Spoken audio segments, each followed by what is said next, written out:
দেখতে গেলে এই সংসার বড়ই সুন্দর, কিন্তু আসল সত্যি এটাই যে সংসারে সবকিছু নশ্বর। যেটা কাল ছিল তা আজ নেই, যা আজ আছে তা কাল ছিল না, আর যা আজ আছে তা কালও থাকবে না। প্রত্যেক মানুষকেই যথাসময়ে কালের কাছে মাথা নত করতে হয়। এই রূপের বিনাশ করে বার্ধক্য, প্রাণের বিনাশ করে মৃত্যু, আলস্য, ঈর্ষা ধর্মের বিনাশ করে, আর ক্রোধ ক্রোধ বিনাশ করে সম্পর্কের। কিন্তু এরকম একটা অনুভূতি আছে যা একাই সমস্ত গুণ বিনাশ করতে সক্ষম হয়, আর সেটা হলো অহংকার। তাই জ্ঞানকে নিজের কাছে আসতে দিন, কিন্তু অহংকারকে কখনোই নয়। কারণ যদি এই অহংকার আপনার কাছে চলে আসে, তাহলে জীবনে যা কিছু আপনি অর্জন করেছেন, তা সে গুণ হোক বা হোক ধন, সে বন্ধু হোক বা হোক আনন্দ, সবকিছু শেষ হয়ে যাবে। রাধা রাধা। এই পাথর দেখতে পাচ্ছেন আপনি? কত গোল, কতটা চকচকে। বাচ্চাদের অনেক সময় এটা নিয়ে খেলতে ভালো লাগে, আর কেনই বা লাগবে না? কতটা সুন্দর আর মসৃণ এটা। কিন্তু আপনি কি কখনো ভেবে দেখেছেন এই পাথর আগে কি ছিল? কোনো বিশাল আকার পর্বত, কোনো বিশাল আকার পাথরের একটা বড় ভেঙে যাওয়া অংশ বিশেষ, যেটা কোনোভাবে নদীতে পড়ে নদীর ধারার সাথে বইতে থাকলো। মাটির সাথে ঘর্ষণ হলো, বালির কণার সাথে ঘর্ষণ হতে থাকলো, আর তারপর ধীরে ধীরে এই আকার পেল। এবার আমরাও এই পাথরের মতোই। তাই মনে রাখবেন, আপনার ব্যক্তিত্ব, আপনার এই স্বরূপ ঈশ্বরের দেওয়া কখনোই নয়। হ্যাঁ, প্রকৃতি অবশ্যই আপনাকে জন্ম দিয়েছেন, কিন্তু আপনি নিজে নিজের ব্যক্তিত্বের রচয়িতা, আর আপনি তা রচনা করেন কঠিন পরিস্থিতির মুখোমুখি হয়ে, সংকটের ধারা পার করে। তাই আপনিও এই পাথরের মতো নিরন্তর চেষ্টা করতে থাকুন, নিজের অস্তিত্ব বজায় রাখুন, এই অস্তিত্বকে মহান করতে থাকুন, আর আমার সাথে ভালোবেসে বলুন রাধা রাধা। বর্ষাকালে যখন ভয়ানক বৃষ্টি হয়, তীব্র গতিতে যখন হাওয়া চলে, তখন আপনি নিশ্চয়ই দেখেছেন যে পাখিরা, যাদের বাসা মাঝে মাঝে ভেঙে পড়ে, নষ্ট হয়ে যায়। কিন্তু আপনি কি কখনো সেই পাখিদের বিলাপ করতে দেখেছেন? কখনো নয়। যখনই সেই বৃষ্টি থেমে যায়, তারা আবার একটু একটু করে খড়কুটো জোগাড় করে তাদের বাসা বানিয়ে ফেলে। নিজের সংসার সেই রকমই বানিয়ে দেয় যেমন আগে ছিল। এমন কেন? কারণ এই ঝড়ের তাণ্ডবের সাথে সেই পাখিদের কোনো বোঝাপড়া করারই নেই। তারা শুধু সেটাই করতে থাকে যেটা তাদের হাতে আছে, আর এটাই হলো সুখী জীবনের মূল মন্ত্র। যেটা আপনার হাতে নেই, তা নিয়ে বিলাপ করে আপনার কোনো লাভ হবে না। মনোসংযোগ তাতেই করুন যা আপনার হাতে রয়েছে। যা বদলে গেছে তাকে আপনি আবার বদলাতে পারবেন না, কিন্তু যা আপনি বদলাতে পারবেন তাতে মনোসংযোগ করুন। এই জীবনে একটু ধনাত্মক হয়ে উঠুন, দেখবেন সব শুভ হবে। রাধা রাধা। ছোটবেলায় একটা জিনিস আমি কখনো বুঝে উঠতে পারিনি। আমি সবসময় আশ্চর্য হয়ে থাকতাম যে এটা কি করে সম্ভব হতে পারে। ব্যাপারটা ছিল এরকম, আমি আমাদের গোয়াল ঘরে দেখতাম ভিন্ন ভিন্ন রং রূপের গাভী। কারোর রং কালো তো কারোর রং সাদা, কেউ খয়েরি তো কারোর রং বাদামি। এবার আমি দেখতাম কারোর কারোর শিং বড় তো কারোর এত ছোট যে দেখাই যায় না। কোনো গাভী আকারে ছোট ছিল তো কেউ একটু বড়। কিন্তু যখন সেই সব গাভী দুধ দিত, তখন আমি দেখতাম সেই সব দুধ সমান, রং সমান, স্বাদ সমান, গুণও সমান, আর সমান পুষ্টিও। এবার আমি এটা বুঝতে পারতাম না। আমার দৃষ্টিতে তো সমস্ত গাভী আলাদা আলাদা ছিল। আমি ভাবলাম আমি মাকে জিজ্ঞেস করি। মাকে জিজ্ঞেস করলাম। মা আমাকে বললেন, কানাই, রং রূপ পাল্টালেও গাভীদের বাস্তবিকতা তো পাল্টায় না। গাভী তো গাভীই থাকবে। এবার আমি এটা বুঝতে পারি না যে মানুষ এটা আত্মসাৎ কেন করতে পারে না। দেখুন, রং, রূপ, জাত, ধর্ম, ভাষা, এই সবের উপরে হলো মনুষ্যত্ব।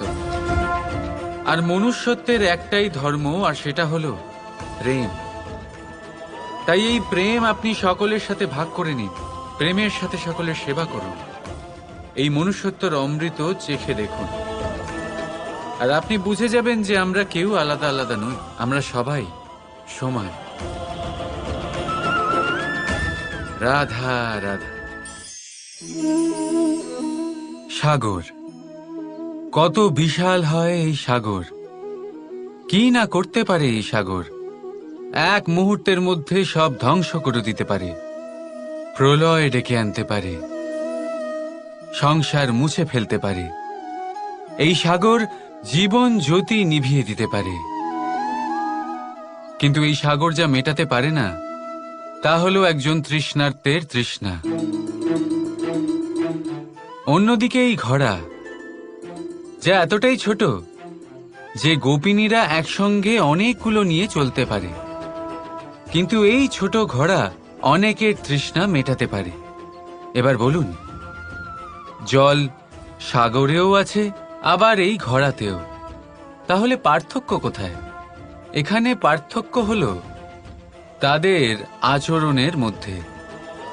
একজন মাটির মধ্যে মিষ্টি জল ধরে রাখে, তো আরেকজন নিজের নোনা জলের আঘাতে যে কাউকে মাটিতে মিশিয়ে দিতে পারে। আপনি কি হতে চাইবেন? সাগরের নোনা জল হয়ে কারোর আশা চূর্ণ বিচূর্ণ করে দিতে, নাকি মিষ্টি জলের ঘোড়া হয়ে কারোর তৃষ্ণা মেটাতে? সিদ্ধান্ত আপনার। রাধা রাধা। কতবার এমন হয়, আপনি কোনো কাজ করার জন্য কাউকে দায়িত্ব দেন, কিন্তু সেই ব্যক্তি সেই কাজ সম্পন্ন করতে পারে না, অসম্পূর্ণ রেখে দেয়, অথবা ঠিকভাবে করতে পারে না। এবার এই পরিস্থিতিতে কি হয়? আপনি ক্রুদ্ধ হয়ে যান, তার উপরে আপনি রেগে যান, তাকে তিরস্কার করেন, আর তারপরে সেই কাজ সম্পন্ন করতে আপনি নিজেকেই নিযুক্ত করেন, আর শেষ পর্যন্ত সেই কাজ সম্পন্ন হয়েই যায়। এবার এই বিষয়ে সমস্যা সেই ব্যক্তির চেষ্টায় নয়, সমস্যা আপনি যে সেই ব্যক্তিকে ভরসা করলেন তার ছিল। আমরা অন্যের প্রতি ভরসা করাকে প্রথম পদক্ষেপ বানিয়ে নিই, আর নিজের উপরে বিশ্বাসকে শেষ সম্বল। কিন্তু তার বদলে এটাই হওয়া উচিত যে নিজের উপরে ভরসাকে আমরা প্রথম পদক্ষেপ বানাই, তাকে নিজের সহায় মানতে হবে। যদি আপনি এমন করেন, তাহলে পরিণাম আরো সুখকর, আরো আনন্দদায়ক হবে। তাই মনে রাখবেন, এই সংসারে আপনার সব থেকে বড় ভরসা আর কেউ নেই। এই সংসারে আপনার সব থেকে বড় রক্ষাকর্তা আর কেউ নেই, বরং আপনি নিজেই। রাধা রাধা। আসুন আপনাকে একটা প্রশ্ন করছি, সোনা আর লোহার মধ্যে তফাৎ কি? এবার বেশিরভাগ লোকের উত্তর এটাই হবে যে সোনা বহুমূল্য, সোনার মূল্য লোহার থেকে অনেক বেশি। এটা ঠিক, কিন্তু আমাদের এটা ভোলা ঠিক হবে না যে সোনা আমাদের সাজগোজের কাজে লাগে, আমাদের আরো বেশি সুন্দর দেখায়। অন্যদিকে লোহা সেই সৈনিকদের ঢাল ও তলোয়ার হয়ে তাদের রক্ষা করে, যারা আমাদের প্রাণকে রক্ষা করেন। এই সৈনিক না থাকলে আমাদের প্রাণও থাকবে না। এবারে বলুন, সোনার মূল্য বেশি হওয়াতে কি লোহার মূল্য কমে যায়? কখনোই না। ঠিক সেইভাবে এই জীবনে আপনি যতই চেষ্টা করুন, কিছু না কিছু এমন থেকে যাবে যা আপনি কখনোই পাবেন না, আর সেই কারণে নিজেকে অক্ষম মনে করা অনুচিত। হতে পারে আপনার কাছে সেই গুণ আছে যেটা সংসারে আর কারোর কাছে নেই, সেই গুণটাকে চিনুন, সেটাকে বাড়ান আর সেটাকে ব্যবহার করুন। তাই মনে রাখবেন, সংসারে প্রত্যেকটা ব্যক্তি বিশেষ হয়, আর এই সংসারে সবাই সবকিছু পায় না। নিজেই দেখে নিন, সোনাকে যে দোকানে সাজিয়ে রাখা হয় সেই দোকানের তালা লোহা দিয়ে তৈরি হয়। রাধা রাধা। সংসারে সব থেকে বেশি দামি কি, সব থেকে বেশি মূল্যবান কি? কেউ বলবে সোনা, কেউ বলবে রত্ন, কেউ বলবে মুক্ত, কেউ বলবে মানিক। এগুলো কতটা মূল্যবান? ধরুন, কিছু সোনার মুদ্রা দিয়ে আমরা মুক্ত কিনতে পারি, কিছু মুক্ত দিয়ে একটা মানিক, কিছু মানিক দিয়ে কিনতে পারি একটা হীরে। কিন্তু এই জগতের সমস্ত ধন খরচ করেও একটা জিনিস আমরা কিনতে পারবো না, আর তা হলো একটা মুহূর্ত। কি হলো? সত্যি সামনে এসে গেল। সত্যি হলো এটাই যে জগতে সব থেকে বেশি মূল্যবান সময়, সেই সময় যেটা আমরা এমনি নষ্ট করে দিই, অকাজে, কখনো কোনো আশাতে, কখনো শোক করে, কখনো ঘটে যাওয়া দিনের কথা ভেবে, তো কখনো ভবিষ্যতের চিন্তাতে। এই সময়ের সদ্ব্যবহার আমাদের করা উচিত।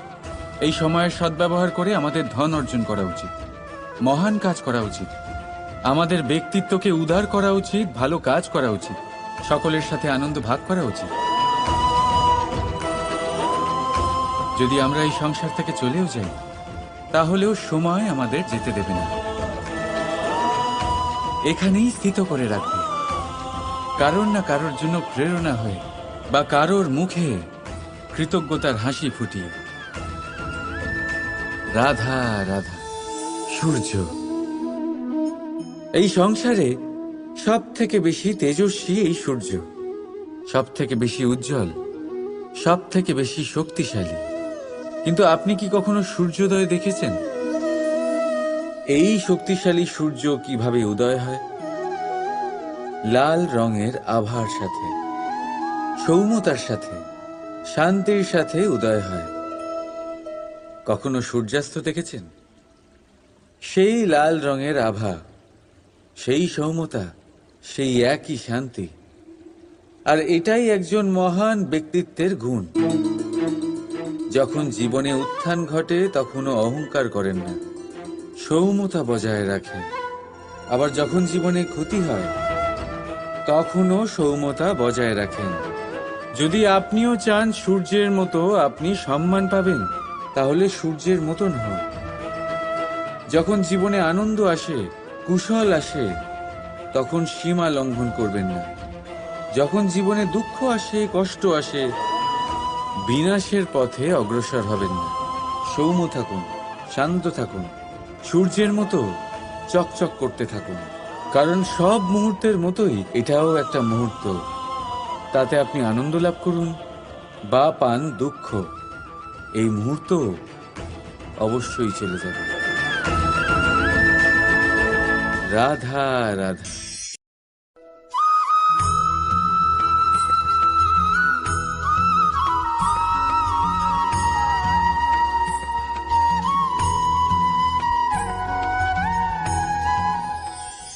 আপনি ওই কথাটা নিশ্চয়ই শুনেছেন, যখন ভগবান একটা দরজা বন্ধ করেন তখন অন্যদিকে অনেক দরজা খুলে দেন।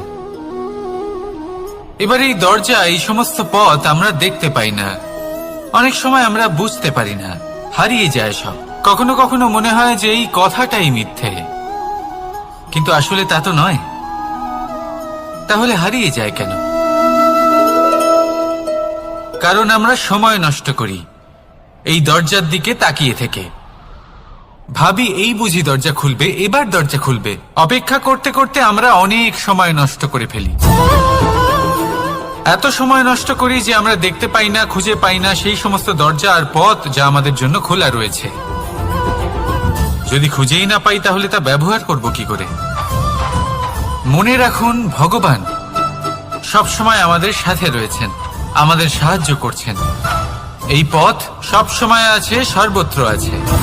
দরকার রয়েছে শুধুমাত্র দৃষ্টিভঙ্গি। এবং ভাবনার। এই দৃষ্টিকে বিস্তৃত করুন, এই দৃষ্টিভঙ্গিকে ধনাত্মক করে তুলুন, আর এই ভাবনা এর সীমা একটু বাড়িয়ে তুলুন। তারপর দেখবেন সব খুঁজে পাবেন। আসলে কি, এই যে ঈশ্বর, এই যে পরমাত্মা, তা আমাদের সাথে রয়েছে, আমাদের মনের মধ্যে রয়েছে। যিনি তাকে মন থেকে চাইবেন তিনি তাকে মনের মধ্যে অবশ্যই খুঁজে পাবেন। যদি উনি মন থেকে চান পথ খুঁজে পেতে, তাহলে তিনি অবশ্যই পথ খুঁজে পাবেন। তাহলে আসুন আমার সাথে ভালোবেসে বলুন, রাধা রাধা। ধর্ম, আমরা সকলে ধর্মের বিষয়ে কথা বলি, কখনো নিজের ধর্মের বিষয়, আর কখনো অন্যের ধর্মের বিষয়। কখনো আমরা অধর্ম দেখলে সেই বিষয়ে কথা বলি।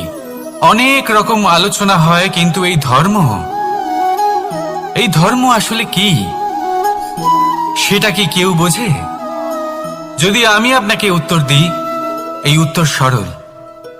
ধর্ম হলো তাই যা মানুষকে অন্য মানুষের সাথে, সমস্ত বিশ্ব সংসারের সাথে আনন্দ সহকারে বাঁচতে শেখায়।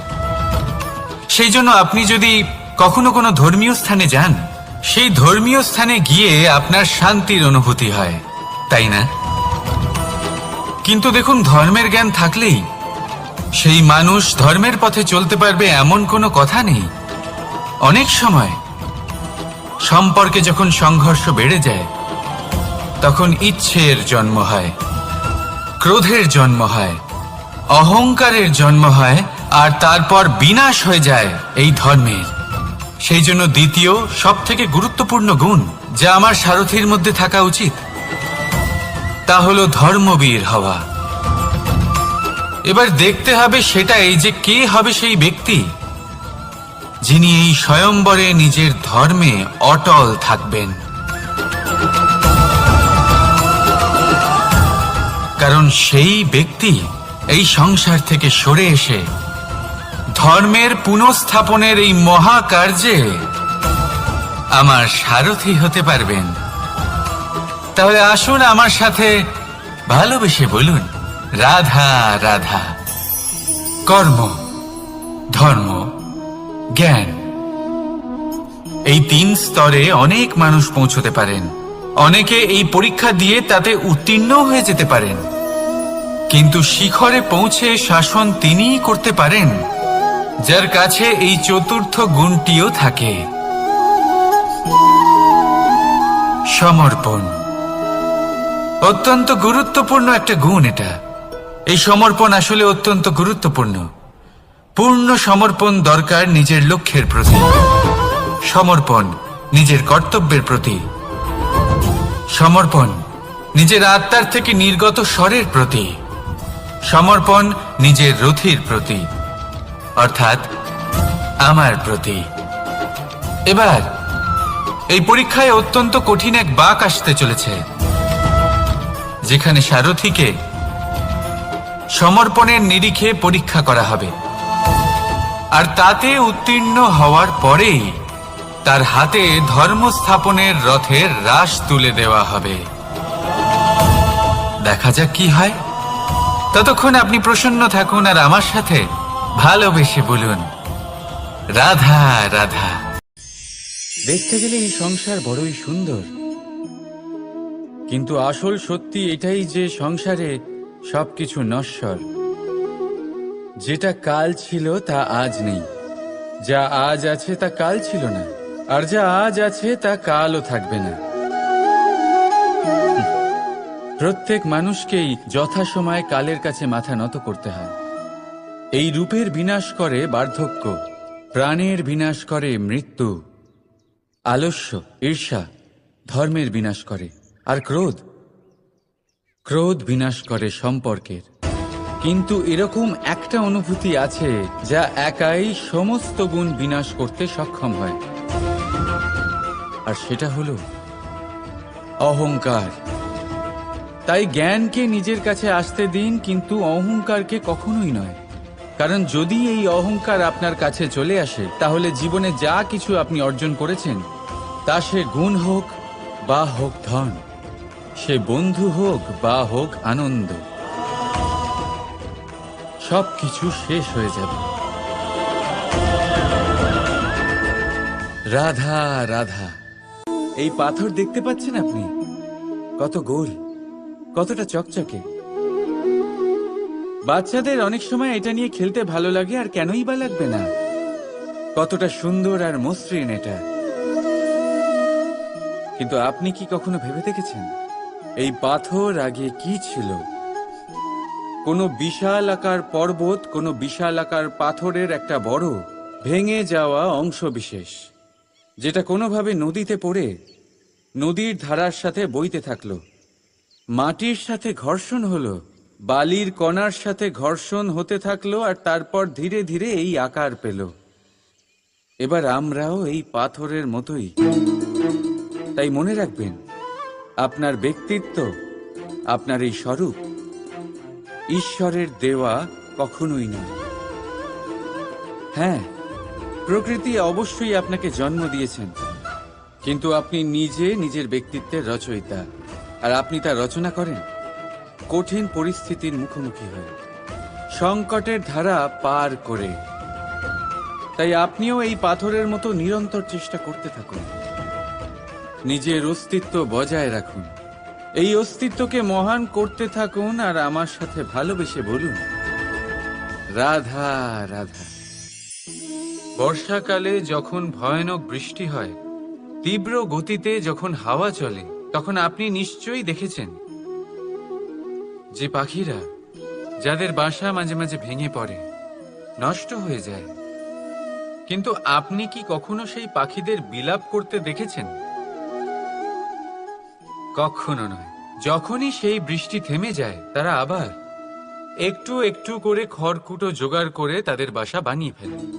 নিজের সংসার সেই রকমই বানিয়ে দেয় যেমন আগে ছিল। এমন কেন?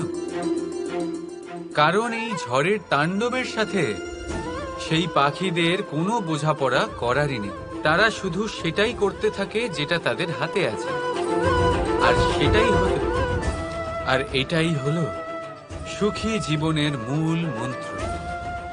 যেটা আপনার হাতে নেই, তা নিয়ে বিলাপ করে আপনার কোনো লাভ হবে না।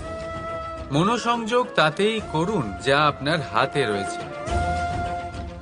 যা বদলে গেছে তাকে আপনি আবার বদলাতে পারবেন না, কিন্তু যা আপনি বদলাতে পারবেন তাতে মনোসংযোগ করুন।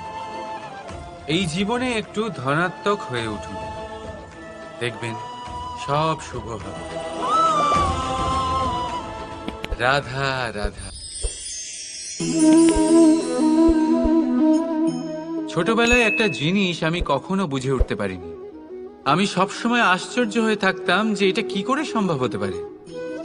ব্যাপারটা ছিল এরকম, আমি আমাদের গোয়াল ঘরে দেখতাম ভিন্ন ভিন্ন রং রূপের গাভী। কারোর রং কালো তো কারোর রং সাদা, কেউ খয়েরি তো কারোর রং বাদামি। এবার আমি দেখতাম কারোর কারোর শিং বড় তো কারোর এত ছোট যে দেখাই যায় না।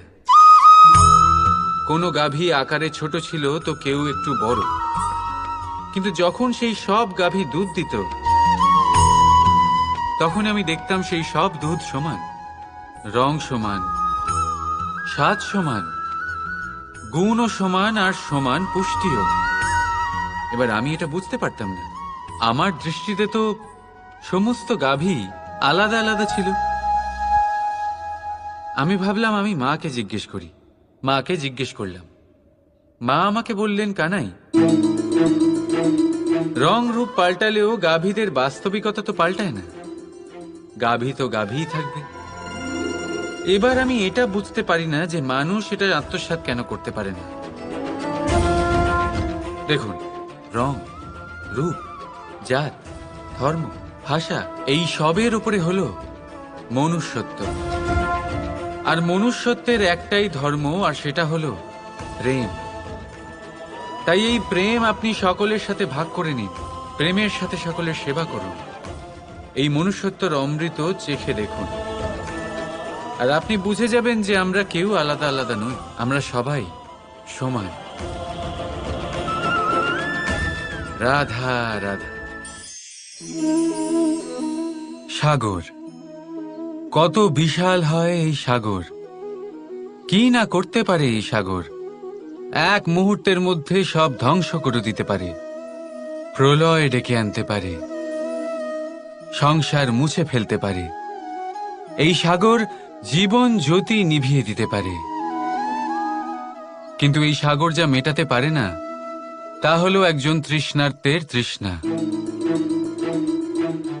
অন্যদিকে এই ঘোড়া, যা এতটাই ছোট যে গোপিনীরা একসঙ্গে অনেকগুলো নিয়ে চলতে পারে, কিন্তু এই ছোট ঘোড়া অনেকের তৃষ্ণা মেটাতে পারে।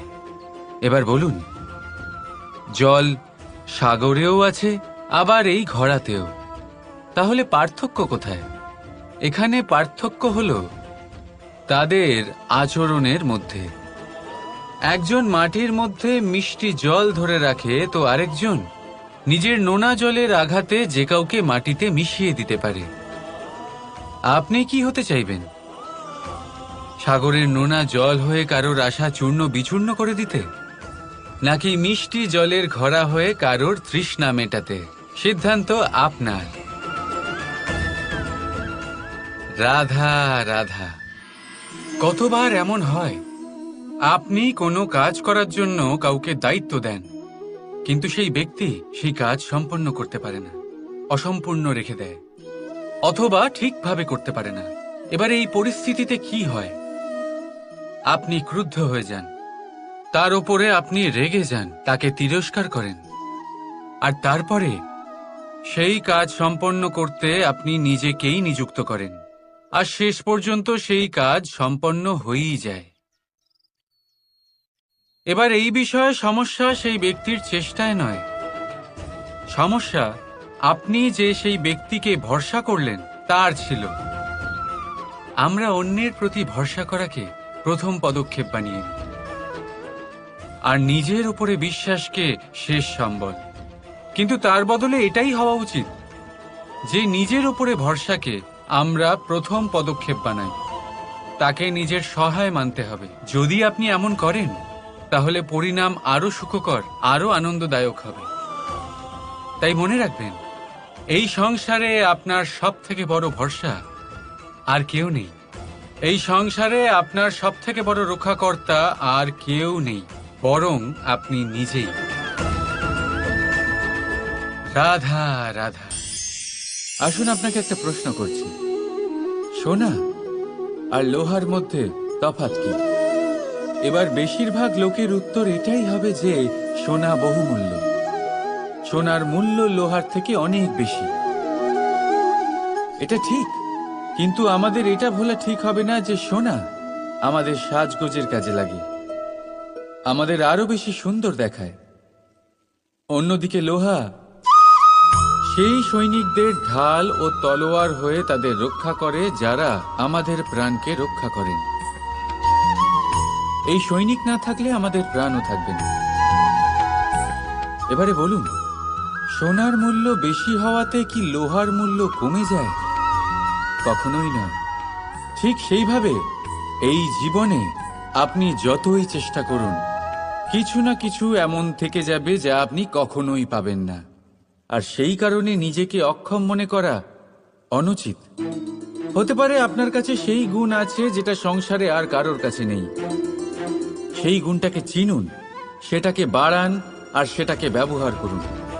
তাই মনে রাখবেন, সংসারে প্রত্যেকটা ব্যক্তি বিশেষ হয়, আর এই সংসারে সবাই সবকিছু পায় না। নিজেই দেখে নিন, সোনাকে যে দোকানে সাজিয়ে রাখা হয়, সেই দোকানের তালা লোহা দিয়ে তৈরি হয়। রাধা রাধা। সংসারে সব থেকে বেশি দামি কি, সব থেকে বেশি মূল্যবান কি? কেউ বলবে সোনা, কেউ বলবে রত্ন, কেউ বলবে মুক্ত, কেউ বলবে মানিক। এগুলো কতটা মূল্যবান? ধরুন, কিছু সোনার মুদ্রা দিয়ে আমরা মুক্ত কিনতে পারি, কিছু মুক্ত দিয়ে একটা মানিক, কিছু মানিক দিয়ে কিনতে পারি একটা হিরে, কিন্তু এই জগতের সমস্ত ধন খরচ করেও একটা জিনিস আমরা কিনতে পারবো না, আর তা হলো একটা মুহূর্ত। কি হলো? সত্যি সামনে এসে গেল। সত্যি হলো এটাই যে জগতে সব থেকে বেশি মূল্যবান সময়, সেই সময় যেটা আমরা এমনি নষ্ট করে দিই, অকাজে, কখনো কোনো আশাতে, কখনো শোক করে, কখনো ঘটে যাওয়া দিনের কথা ভেবে, তো কখনো ভবিষ্যতের চিন্তাতে। এই সময়ের সদ্ব্যবহার আমাদের করা উচিত। এই সময়ের সদ্ব্যবহার করে আমাদের ধন অর্জন করা উচিত, মহান কাজ করা উচিত, আমাদের ব্যক্তিত্বকে উদার করা উচিত, ভালো কাজ করা উচিত, সকলের সাথে আনন্দ ভাগ করা উচিত।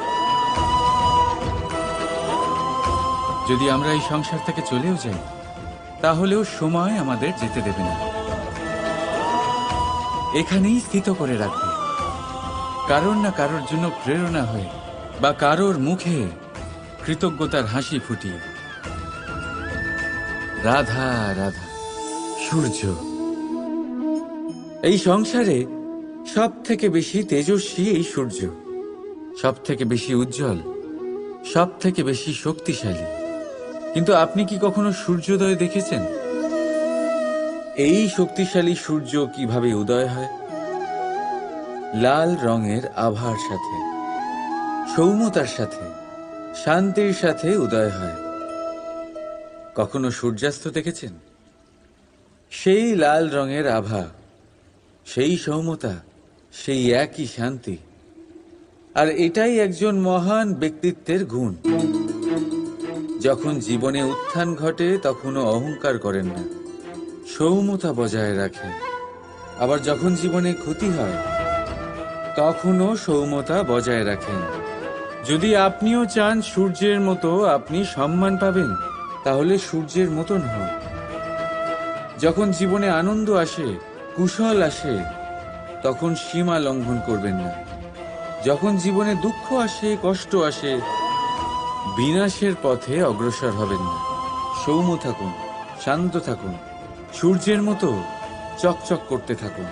কারণ সব মুহূর্তের মতোই এটাও একটা মুহূর্ত।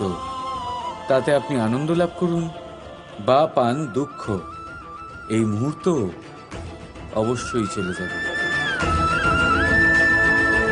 রাধা রাধা।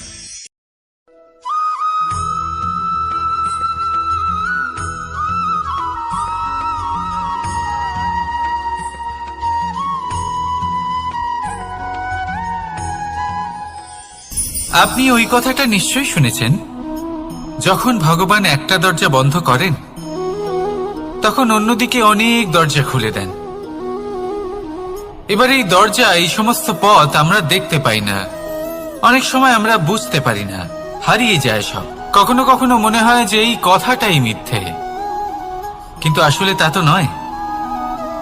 তাহলে হারিয়ে যায় কেন? কারণ আমরা সময় নষ্ট করি এই দরজার দিকে তাকিয়ে থেকে। ভাবি এই বুঝি দরজা খুলবে, এবার দরজা খুলবে। অপেক্ষা করতে করতে আমরা অনেক সময় নষ্ট করে ফেলি। এত সময় নষ্ট করি যে আমরা দেখতে পাই না, খুঁজে পাই না সেই সমস্ত দরজা আর পথ যা আমাদের জন্য খোলা রয়েছে। যদি খুঁজেই না পাই তাহলে তা ব্যবহার করব কি করে? মনে রাখুন, ভগবান সব সময় আমাদের সাথে রয়েছেন, আমাদের সাহায্য করছেন। এই পথ সব সময় আছে, সর্বত্র আছে। দরকার রয়েছে শুধুমাত্র দৃষ্টির, দৃষ্টিভঙ্গি এবং ভাবনার। এই দৃষ্টিকে বিস্তৃত করুন, এই দৃষ্টিভঙ্গিকে ধন্যাত্মক করে তুলুন, আর এই ভাবনা, এর সীমা একটু বাড়িয়ে তুলুন। তারপর দেখবেন সব খুঁজে পাবেন। আসলে কি, এই যে ঈশ্বর, এই যে পরমাত্মা, তা আমাদের সাথে রয়েছে, আমাদের মনের মধ্যে রয়েছে। যিনি তাকে মন থেকে চাইবেন তিনি তাকে মনের মধ্যে অবশ্যই খুঁজে পাবেন। যদি উনি মন থেকে চান পথ খুঁজে পেতে, তাহলে তিনি অবশ্যই পথ খুঁজে পাবেন। তাহলে আসুন আমার সাথে ভালোবেসে বলুন, রাধা রাধা। ধর্ম, আমরা সকলে ধর্মের বিষয়ে কথা বলি, কখনো নিজের ধর্মের বিষয়, আর কখনো অন্যের ধর্মের বিষয়। কখনো আমরা অধর্ম দেখলে সেই বিষয়ে কথা বলি। অনেক রকম আলোচনা হয়, কিন্তু এই ধর্ম আসলে কি, সেটা কি কেউ বোঝে? যদি আমি আপনাকে উত্তর দিই, এই উত্তর সরল। ধর্ম হলো তাই যা মানুষকে অন্য মানুষের সাথে, সমস্ত বিশ্ব সংসারের সাথে আনন্দ সহকারে বাঁচতে শেখায়। সেই জন্য আপনি যদি কখনো কোনো ধর্মীয় স্থানে যান, সেই ধর্মীয় স্থানে গিয়ে আপনার শান্তির অনুভূতি হয়, তাই না? কিন্তু দেখুন, ধর্মের জ্ঞান থাকলেই সেই মানুষ ধর্মের পথে চলতে পারবে এমন কোনো কথা নেই। অনেক সময় সম্পর্কে যখন সংঘর্ষ বেড়ে যায়, তখন ইচ্ছের জন্ম হয়, ক্রোধের জন্ম হয়, অহংকারের জন্ম হয়, আর তারপর বিনাশ হয়ে যায় এই ধর্মের। সেই জন্য দ্বিতীয় সবথেকে গুরুত্বপূর্ণ গুণ যা আমার সারথীর মধ্যে থাকা উচিত, তা হলো ধর্মবীর হওয়া। এবার দেখতে হবে সেটাই যে কে হবে সেই ব্যক্তি যিনি এই স্বয়ম্বরে নিজের ধর্মে অটল থাকবেন। কারণ সেই ব্যক্তি এই সংসার থেকে সরে এসে ধর্মের পুনঃস্থাপনের এই মহাকার্যে আমার সারথি হতে পারবেন। তাহলে আসুন আমার সাথে ভালোবেসে বলুন, রাধা রাধা। কর্ম, ধর্ম, জ্ঞান, এই 3 স্তরে অনেক মানুষ পৌঁছতে পারেন। অনেকে এই পরীক্ষা দিয়ে তাতে উত্তীর্ণ হয়ে যেতে পারেন, কিন্তু শিখরে পৌঁছে শাসন তিনিই করতে পারেন যার কাছে এই চতুর্থ গুণটিও থাকে, সমর্পণ। অত্যন্ত গুরুত্বপূর্ণ একটা গুণ এটা। এই সমর্পণ আসলে অত্যন্ত গুরুত্বপূর্ণ। পূর্ণ সমর্পণ দরকার নিজের লক্ষ্যের প্রতি, সমর্পণ নিজের কর্তব্যের প্রতি, সমর্পণ নিজের আত্মার থেকে নির্গত স্বরের প্রতি, সমর্পণ নিজের রথির প্রতি, অর্থাৎ আমার প্রতি। এবার এই পরীক্ষায় অত্যন্ত কঠিন এক বাঁক আসতে চলেছে, যেখানে সারথীকে সমর্পণের নিরিখে পরীক্ষা করা হবে, আর তাতে উত্তীর্ণ হওয়ার পরেই তার হাতে ধর্ম স্থাপনের রথের রাশ তুলে দেওয়া হবে। দেখা যাক কি হয়। ততক্ষণ আপনি প্রসন্ন থাকুন আর আমার সাথে ভালোবেসে বলুন, রাধা রাধা। দেখতে গেলে এই সংসার বড়ই সুন্দর, কিন্তু আসল সত্যি এটাই যে সংসারে সবকিছু নশ্বর। যেটা কাল ছিল তা আজ নেই, যা আজ আছে তা কাল ছিল না, আর যা আজ আছে তা কালও থাকবে না। প্রত্যেক মানুষকেই যথাসময়ে কালের কাছে মাথা নত করতে হয়। এই রূপের বিনাশ করে বার্ধক্য, প্রাণের বিনাশ করে মৃত্যু, আলস্য, ঈর্ষা ধর্মের বিনাশ করে, আর ক্রোধ বিনাশ করে সম্পর্কের। কিন্তু এরকম একটা অনুভূতি আছে যা একাই সমস্ত গুণ বিনাশ করতে সক্ষম হয়, আর সেটা হলো অহংকার। তাই জ্ঞানকে নিজের কাছে আসতে দিন, কিন্তু অহংকারকে কখনোই নয়। কারণ যদি এই অহংকার আপনার কাছে চলে আসে, তাহলে জীবনে যা কিছু আপনি অর্জন করেছেন, তা সে গুণ হোক বা হোক ধন, সে বন্ধু হোক বা হোক আনন্দ, সবকিছু শেষ হয়ে যাবে। রাধা রাধা। এই পাথর দেখতে পাচ্ছেন আপনি? কত গোল, কতটা চকচকে। বাচ্চাদের অনেক সময় এটা নিয়ে খেলতে ভালো লাগে, আর কেনই বা লাগবে না? কতটা সুন্দর আর মসৃণ এটা। কিন্তু আপনি কি কখনো ভেবে দেখেছেন এই পাথর আগে কি ছিল? কোনো বিশাল আকার পর্বত, কোনো বিশাল আকার পাথরের একটা বড় ভেঙে যাওয়া অংশ বিশেষ, যেটা কোনোভাবে নদীতে পড়ে নদীর ধারার সাথে বইতে থাকলো, মাটির সাথে ঘর্ষণ হলো, বালির কণার সাথে ঘর্ষণ হতে থাকলো আর তারপর ধীরে ধীরে এই আকার পেল। এবার আমরাও এই পাথরের মতোই